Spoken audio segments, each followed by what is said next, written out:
नमस्कार दोस्तों, स्वागत है एक बार फिर से आपका आपके अपने यूट्यूब चैनल एग्जाम व्यू में। तो आज की वीडियो में हम डिस्कस करने वाले हैं दोस्तों आपका जो कंप्यूटर ऑपरेटर पोस्ट को 753 का जो एग्ज़ाम कंडक्ट हुआ था। तो उस एग्ज़ाम का जो हिमाचल जीके का पोर्शन है दोस्तों, वो हमने डिस्कस कर लिया था।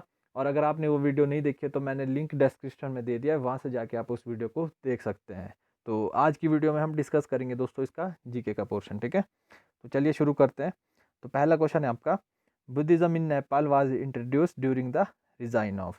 तो इसका मतलब है दोस्तों आपका जो आपका बौद्ध धर्म था, तो ये जो नेपाल में प्रवेश हुआ था, किसके शासन काल में हुआ था? तो ये हुआ था दोस्तों आपका जो अशोका थे, ठीक है। तो इसका सही आंसर आपको हो जाएगा ए। तो अगला क्वेश्चन है, Babur was succeeded to the Mughal throne by. तो जो बाबर थे उनके उत्तराधिकारी कौन थे? तो उनके उत्तराधिकारी आपके थे हुमायूं, ठीक है। तो ए इसका सही हो जाएगा। तो अगला क्वेश्चन देखते हैं, हु रोट अकबरनामा। तो अभी दोस्तों कुछ रिसेंटली ही हमने एक पेपर डिस्कस किया था, जिसमें सेम क्वेश्चन पूछा गया था कि जो अकबरनामा किसने लिखा था। तो ये लिखा था आपका अबुल फजल ने, ठीक है। तो आपको इसको याद रखना है। तो अगला क्वेश्चन देखते हैं, द फर्स्ट भक्ति मूवमेंट वाज ऑर्गेनाइज्ड बाय। तो काफ़ी इंपॉर्टेंट है दोस्तों जो आपका भक्ति मूवमेंट है। आपने क्या करना है, इसके बारे में डिटेल में जाके पढ़ना है, क्योंकि हर एग्जाम में एक से दो क्वेश्चन यहाँ से पूछे जाते हैं कि भक्ति मूवमेंट क्या था, कब हुआ था, जो अलग अलग सेंटर्स पे हुआ था, तो वहाँ पे उनका नेतृत्व किसने किया था। तो सारी चीज़ें आपने पढ़नी है। तो जो फर्स्ट मूवमेंट हुआ था दोस्तों, इसका ऑर्गेनाइज किया था आपके रामानुजाचार्य ने, ठीक है। तो इसका बी सही हो जाएगा। तो अगला क्वेश्चन है आपका, which was not an important centre of the revolt of 1857। तो जो 1857 का रिवॉल्ट हुआ था, तो वहाँ का इम्पॉर्टेंट सेंटर कौन सा नहीं था? तो दोस्तों आपका लखनऊ था। तो यहाँ से आपका नेतृत्व किया था बेगम हजरत महल ने, ठीक है। झांसी से आपका नेतृत्व किया था झांसी की रानी ने। कानपुर से आपका किया था जो तांतिया टोपे थे और नाना साहिब, ठीक है, इन दोनों ने। तो जो आगरा था ये एक सेंटर नहीं था। तो और भी कई सेंटर्स थे दोस्तों। तो आपने क्या करना है, जो 1857 का रिवोल्ट है, पहले इसके बारे में पढ़ना है कि ये कब शुरू हुआ था। जैसे आपका 10 मई 1857 से ये शुरू हुआ था, क्यों शुरू हुआ था, इसके मेन सेंटर कौन कौन से थे, और उन सेंटर से किस किस ने इसका नेतृत्व किया था। तो इस तरह के क्वेश्चन पूछे जाते हैं। तो इन सारी चीज़ों को आपने कवर करना है खुद किताब से पढ़ के, ठीक है। तो अगला क्वेश्चन देखते हैं, who said truth is the ultimate reality and it is the God, ठीक है। तो ये किसने बोला था आपका? ये बोला था आपका जो M.K. गांधी थे, ठीक है। तो एक ट्रिक है दोस्तों, आमतौर पे जब भी एग्ज़ाम में कुछ इस तरह के कोट्स देखने को मिलते हैं, तो जो मैक्सिमम कोट आपके बोलेंगे वो बोलेंगे हैं महात्मा गांधी के द्वारा, ठीक है। तो अगर आपको नहीं पता है तो आप महात्मा गांधी के साथ पेपर में ये जा सकते हैं इसमें, ठीक है। तो अगला क्वेश्चन देखते हैं, which country has the longest written constitution. तो यह तो आपको दोस्तों पता होना चाहिए कि जो सबसे बड़ा लिखित संविधान किसका है आपका, आपके अपने भारत का, ठीक है। तो इसका डी सही हो जाएगा।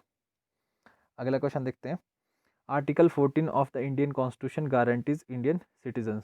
तो आपका जो अनुच्छेद 14 है वो क्या बोलता है? वो बोलता है कि कानून के समक्ष क्या होंगे, सब एक बराबर होंगे।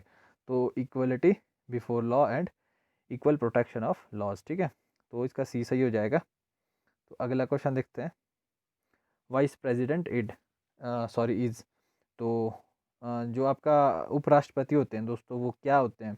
तो उपराष्ट्रपति क्या होते हैं? ना तो किसी भी सदन के ये सदस्य नहीं होते, पर ये क्या होते हैं आपके जो पादेन अध्यक्ष होते हैं आपके, किसके?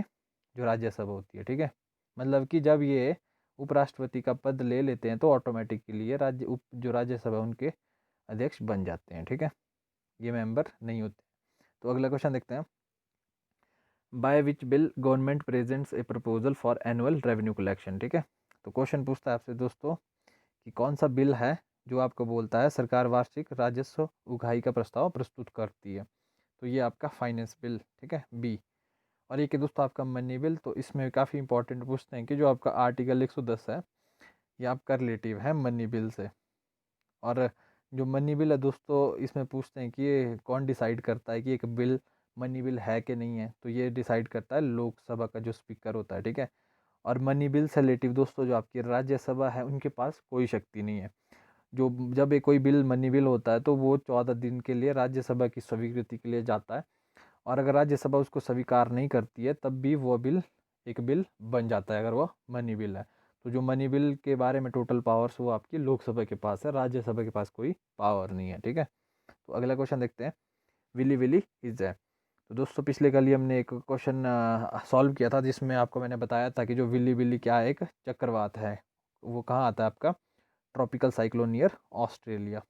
तो आपको मैंने और बताया था जैसे टाइफून है, तो जो आपका चाइना, जापान, फिलीपींस, तो यहाँ पे जो चक्रवात आते हैं उसको बोलते हैं टाइफून्स, ठीक है। और जो आपका अमेरिका है तो वहाँ जो चक्रवात उसको बोला जाता है हरिकेन्स। तो ये सारे इंपॉर्टेंट है दोस्तों, आगे पीछे होके घूमते रहते हैं क्वेश्चन, तो आपको सब याद रखने हैं। तो अगला क्वेश्चन देखते हैं, पाक स्ट्रेट कनेक्ट्स इंडिया विद। तो जो आपकी पाक स्ट्रेट है दोस्तों, ये भारत को किसके साथ जोड़ती हैं, तो किसके साथ जोड़ती हैं, आपकी श्रीलंका के साथ, ठीक है। तो इसका सी सही हो जाएगा। तो अगला क्वेश्चन देखते हैं, the eastern coast plain is also named as. तो ईस्टर्न कोस्ट प्लेन उनको और क्या बोला जाता है, तो उनको बोला जाता है दोस्तों आपका कोरोमंडल कोस्टल प्लेन्स, ठीक है। और जो आपका कोंकण कोस्टल प्लेन्स है और आपका जो मालाबार कोस्टल प्लेन्स है, ये कहाँ है, आपके वेस्टर्न घाट में। तो यहाँ से भी कई बार क्वेश्चन पूछ लेते हैं। तो अगला क्वेश्चन देखते हैं, इंडस रिवर ऑरिजिनेट्स फ्रॉम। तो जो आपकी इंडस नदी है ये कहाँ से निकलती है, तो ये निकलती है आपकी कैलाश रेंज से, ठीक है। तो ए इसका सही हो जाएगा। तो अगला क्वेश्चन देखते हैं, तो आपसे पूछा है कि हेड क्वार्टर ऑफ आरबीआई। तो आरबीआई आपका रिजर्व बैंक ऑफ इंडिया। तो दोस्तों ये 1 अप्रैल 1935 को बना था। एक कमीशन बना था हिल्टन यंग कमीशन, तो उसकी सिफारिशों के आधार पे बना था आपका आरबीआई। और इसके जो पहले जो दोस्तों अध्यक्ष थे, जो गवर्नर थे, वो थे आपके ओसबोर्न स्मिथ, ठीक है। और जो भारतीय गवर्नर थे वो थे आपके सीडी देशमुख, ठीक है। तो ये सारे क्वेश्चन पूछे जा रहे हैं दोस्तों, इसलिए मैं आपको बता रहा हूँ। तो इसका जो हेड क्वार्टर है दोस्तों ये कहाँ है आपका, मुंबई में। तो इसका बी सही हो जाएगा। तो अगला क्वेश्चन है आपका, taxation is a tool of. तो जो टैक्स लगाना है, टैक्स को लगाना, ये किसका टूल है दोस्तों, ये आपका फिजिकल पॉलिसी का। तो कई बार पूछ देते हैं आपसे, उल्टा पूछ देते हैं भाई, रेपो रेट हो गया, एसएलआर जो स्टैट्यूटरी लिक्विडिटी रेशो होता है, तो ये किसके टूल्स होते हैं, ये होते हैं आपके मॉनेटरी पॉलिसी के। तो मॉनेटरी पॉलिसी कौन लागू करता है आपका, ये करता है आपका जो RBI, reserve bank of India, जो हमने अभी ऊपर पढ़ा था, ठीक है। और जो फिजिकल पॉलिसी कौन इंप्लीमेंट करता है, आपका जो फाइनेंस मिनिस्ट्री है हमारी। तो ये सारे क्वेश्चन भी पूछे जा चुके हैं, तो ये भी आपने याद रखने हैं। तो अगला क्वेश्चन है, जो टाइफाइड इज कॉज्ड बाय। तो टाइफाइड आपको होता है बैक्टीरिया के द्वारा, तो ए सही हो जाएगा। तो अगला क्वेश्चन देखते हैं, वेयर आर मेंसन्स फाउंड। तो जो मेंसस फाउंड होते हैं दोस्तों ये होते हैं कॉस्मिक रेज में, ठीक है। तो ए इसका सही हो जाएगा। अगला क्वेश्चन देखते हैं, kidney stones are composed of. तो जो आपकी पथरी है वो काय से बनी होती है, ये होती है जो आपका कैल्शियम ऑक्जेलेट। तो ए इसका सही हो जाएगा। अगला क्वेश्चन देखते हैं, एंटोनिम ऑफ एमेनेबल। तो एमेनेबल का एंटोनिम होता है दोस्तों स्टोबर्न, ठीक है। तो ए इसका सही हो जाएगा। अगला क्वेश्चन देखते हैं, one word substitution for a child of unusual और रिकार में जो रिमार्केबल टैलेंट, तो इसको बोलते हैं दोस्तों प्रोडोजी, डी। तो अगला क्वेश्चन है, meaning of the idiom have a foot in the grave. तो इसका मतलब होता है दोस्तों जो to be close to death, ठीक है। तो सी सही हो जाएगा। अगला क्वेश्चन है आपका, पुरुषोत्तम में समास है। तो एक क्वेश्चन आपको समास से देखने को मिल जाता है दोस्तों, तो इसका समास विग्रह होता है दोस्तों पुरुषों में उत्तम। तो में विभक्ति लग रही है, तो ये आपका तत्पुरुष समास सी। तो अगला क्वेश्चन देखते हैं, हाथ उठाना मुहावरे का क्या अर्थ है। तो इस मुहावरे का अर्थ होता है दोस्तों आशा छोड़ देना, ठीक है। तो ए सही हो जाएगा इसका।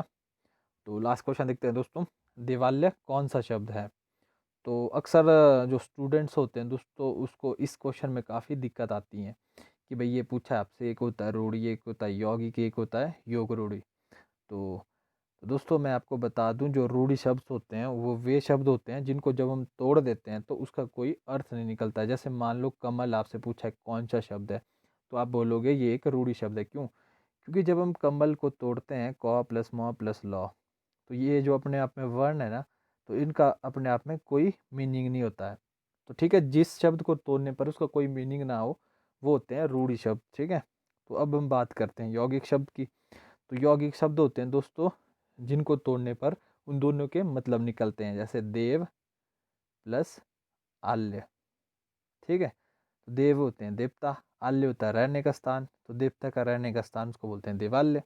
ठीक है, तो वो हो गए आपके यौगिक शब्द। तो इसका सही आंसर हो जाएगा आपका बी, यौगिक। तो यौगिक कौन से होते हैं दोस्तों?